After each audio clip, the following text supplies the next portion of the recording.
The Biden administration has moved to end sanctions that the Trump administration imposed on officials associated with the International Criminal Court, (ICC), according to Secretary of State Tony Blinken.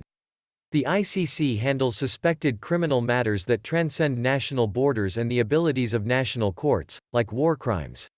The Trump administration originally imposed its sanctions on ICC officials in anger over the court's planned investigation into conflict between Israel and Palestine, but this investigation has since been opened, with Blinken insisting that the Biden team concluded that the sanctions were inappropriate and ineffective, as Axios summarized. Neither the U.S. nor Israel have signed on to acceptance of any authority of the ICC. Referencing the court's interest in investigating wartime conduct in Afghanistan, Blinken commented as follows.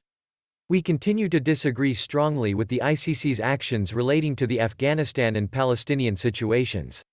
We maintain our long-standing objection to the court's efforts to assert jurisdiction over personnel of non-states parties such as the United States and Israel."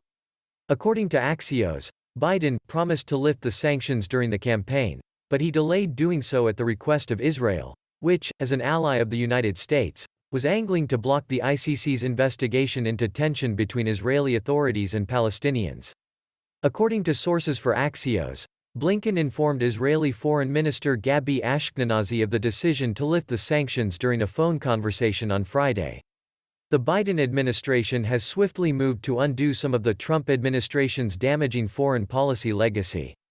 For instance, the United States and Iran have agreed to start indirect negotiations surrounding the possible re-establishment of the Iran nuclear deal, which was originally enacted during the Obama era.